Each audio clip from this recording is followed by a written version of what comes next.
So today we're going to talk about our first sub-region of Europe. So what is our first sub-region of Europe? Core. The core, and we'll divide it up into a couple of pieces so that we can contrast, compare, and look at them closely. We'll divide it up into the mainland core and into the offshore core. And just to refresh what countries and parts are in the mainland core and the offshore core, we might look back at the map for a minute, just briefly. So for the mainland core, we'll cover France, Belgium, Netherlands, Luxembourg, Germany, Austria, and Switzerland. And for the offshore core, we have two islands. And what are the two islands? Ireland and Britain. The name of the island is Britain. And we have two countries also. And on this island, we have the country of Ireland. And on this island of Britain, plus the top part of Ireland, we have the country of the UK, the United Kingdom, which has parts Northern Ireland, Scotland, Wales, and England. The major city, world-class city of London, sits here on the Thames River. We have a narrow channel between the mainland and the offshore islands. We have the North Sea and the Atlantic Ocean.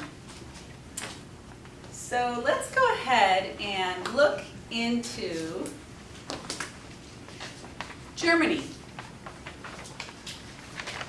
Germany had a key influence and initiating influence in both world wars. Let's focus on World War II a little bit. So you know that dates, I know you can look up dates online. So I try not to fill your head with memorizing dates, but we would like to have a general time frame. So what is the general time frame for World War I? 1914 to 1918. Yes, and 1920s, it's the teens and the 20s. And the general time frame for World War II is late 30s, 40s, early 40s. Correct. So we know that Germany had initiating influence on World War I and also on World War II, and that other countries joined sides in Europe and then in the rest of the world, and the whole world was at war. And we also understand, too, the underlying causes.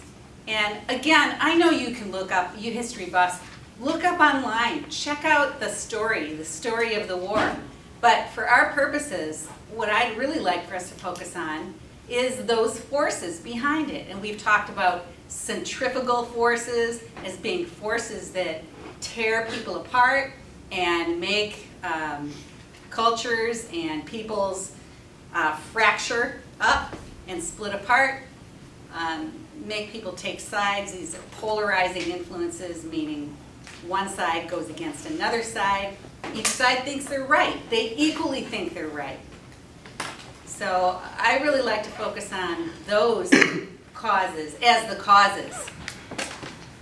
And it's a fact that Europe was split over this war. And we did talk about how Germany is a very highly productive place, possibly humiliated from the results of the First World War, and a leader rose and people joined behind him. Atrocities were committed against peoples, the Jews. There were many, many atrocities committed against Russians. And everybody fighting against everybody too. There was maiming and killing of Germans also. So, and think about the families, the German families that are split apart. There are books that you can read on this, just horrific stories. You can look at a family level. And during the war, people were separated from each other. They were losing brothers, they were losing sons. So war is not a good thing. So that's why I like to look at the root causes of the war and how things come back together. So in the end, it's a story of hope. So Germany, if you look at Germany, this part on the eastern side became split from the western side.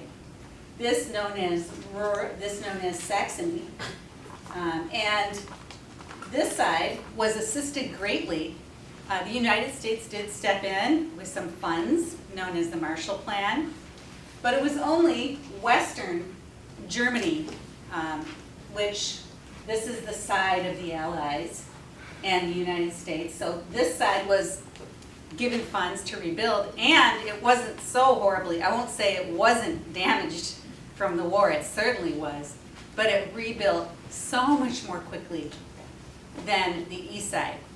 Now we also know that the Soviet Union, being a command economy, started to take over parts of Eastern Europe during the Cold War. And these parts went into the family of the parts that make up the USSR, communist Russia was the USSR. And during Soviet times, it actually worked quite efficiently for a while. Now the places that got taken over, they probably were not happy about it at the time. But while it was being run very efficiently, there was free education, free housing. We'll talk much more about this when we start talking about Soviet Russia. And we'll talk about those times. But for right now, just know that much Soviet-style block housing, which is fairly dismal and bleak looking, but everybody gets free housing. Free, meaning they work without getting paid, but they're housed, and also fed. And then when it collapsed in 1991, the Soviet Union collapsed, then what happened? The Soviet forces withdrew, but also the Soviet support withdrew. And so what was left was a vacuum there, a very horrible time. And remember that when it was split, what did we call the line that split Germany? The Iron Curtain. And in Berlin, we called it the Berlin Wall, because it ran right through Berlin, and Berlin was split into east and west pieces too. Of course, this is Soviet, and this is Western Europe. And there's that wall, and it went all the way through Europe. And that was called the Iron Curtain. So what brought down the wall? Centripetal forces, maybe? I knew none of you were going to say that. But yes, the forces that bring together. So in the end, maybe we could answer the question now. Are the forces that bring us together stronger than the ones that tear us apart? Yes, I think yes, because look at Europe, it's unified. This is why Europe is such a success story in the world right now. All these little nation states, we talked about the nation states and nationalism and great pride in being off to your separate self and your culture, and my culture is the best. And then some 40 plus pieces, if you look at all the little pieces, and all separated and then split, just fractured during a horrific war. Horrific wartime experience for everybody, all sides, all countries, everybody involved. It was horrific. And it damaged so greatly, and yet they pulled together. Now, maybe at the beginning it was for security purposes. Maybe at the beginning it was just economic reasons, but it's really brought Europe together. There are still factions that fracture and pull apart and dissolve, but it's more that brings Europe together.